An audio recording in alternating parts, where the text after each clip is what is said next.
Greetings, members one and all of the Salivation Nation. In this video, you're going to see me pour some 4/9 fine pure silver, 10 ounces worth. Should be fun, and it was an interesting day indeed because I ended up making a huge mistake, actually a fairly scary mistake. But let's get into it. I tried to be a little bit safe, got some fire bricks that I put the stove on, the heater, the 2-auto furnace there, and we're going to see some reiterations here of what it looks like when you first put the silver inside of the crucible there. That crucible is a couple of kilos, I think, or a kilo. You can put a kilo of silver in there, and it's a little bit big and unwieldy. We're going to go through where you can see how the silver looks inside of there at various stages of the process there, and we'll see it heat up. But nonetheless, this thing is actually a bit heavy, and then you have 10 ounces of silver in there as well, too. So that was my first mistake here. I sort of did practice with it a little bit, but you'll see why as we get towards the end here, why I made the mistake. Well, you won't see all of what happened there. You got to really pre-plan this stuff because you're dealing with molten metals, very dangerous. I did have protective gloves. As we see the temperatures rise, and the metal gets heated up and starts to begin to sweat, and then it will turn into molten silver, and it's really fascinating. I did set the temperature far above, as was suggested by some of you in the comments from my previous silver pouring video, which was another failure. I went big this time. I went big for 10 ounces, and here we can see in this process how big how high the temperature was, and how, man, very liquid that metal was.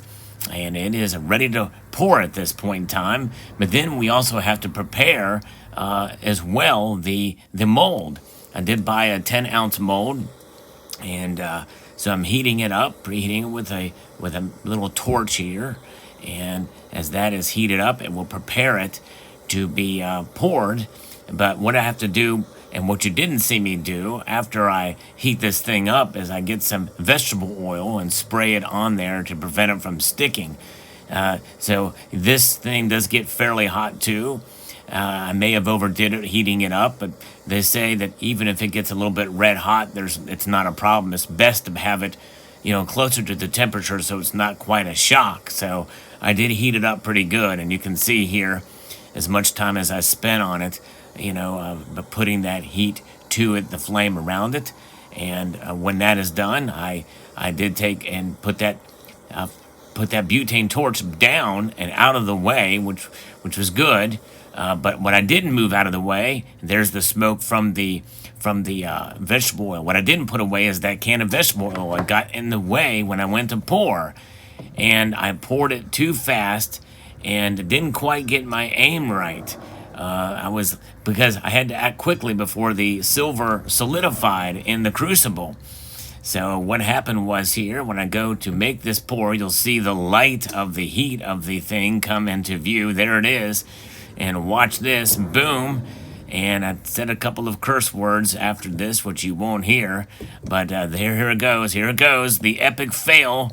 Boom.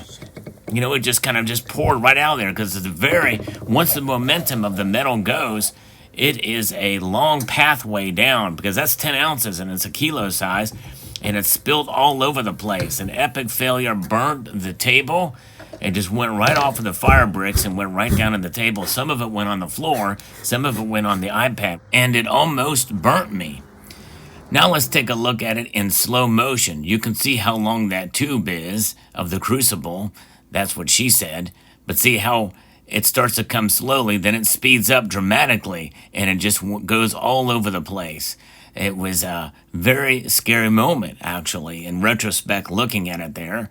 And you can see the fire in the foreground where it just spilled off right onto the table. And again, it's all over the place. As you can see here, the little fires forming there around on top of that table.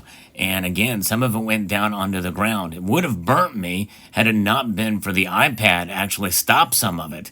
Thankfully, it didn't damage the case too much of the iPad, but nonetheless, the little beads were all over the place. I tried to pick up as many of them as possible, scrape them up, and to put them back into the crucible.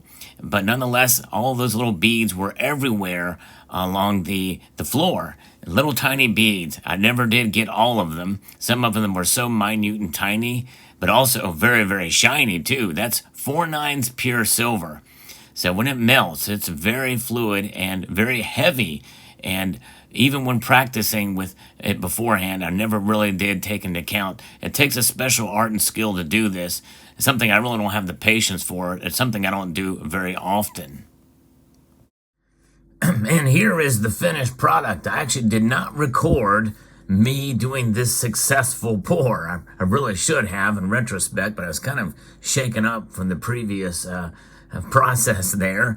But what I did is I took that silver and collected it all, picked up as many of those small beads up from the ground floor as possible, and put them all together into the smaller crucible, the one that's much more manageable.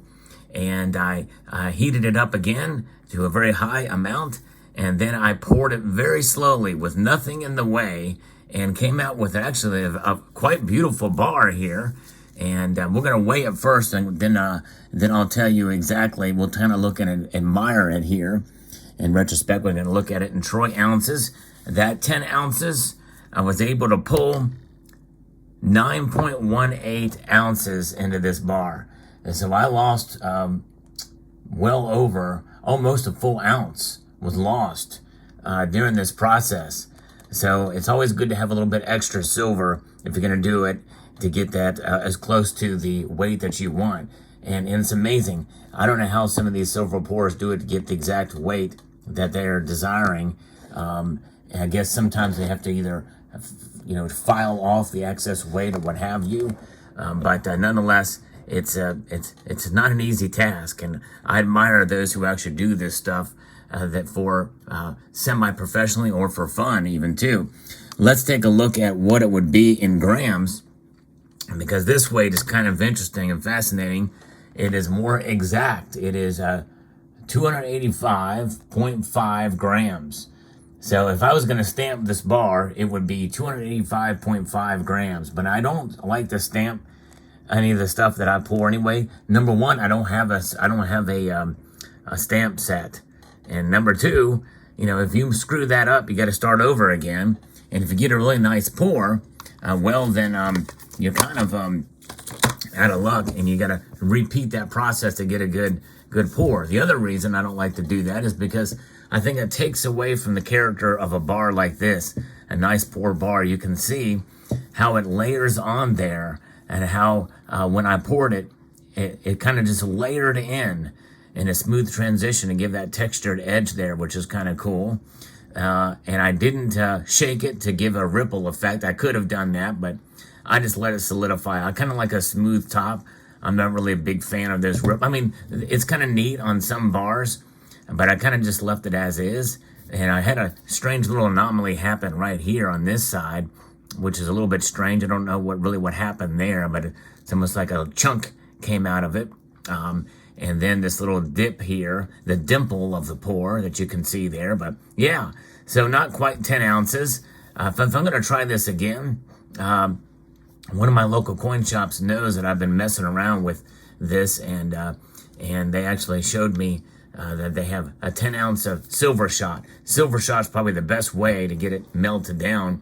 And the 5 ounce bar that I had before would not fit in that small crucible. So this is why I tried to practice with that crucible empty to see how it would work. It's like, okay, I can make this happen, but the momentum of that molten silver, I played this out in my mind a couple of times.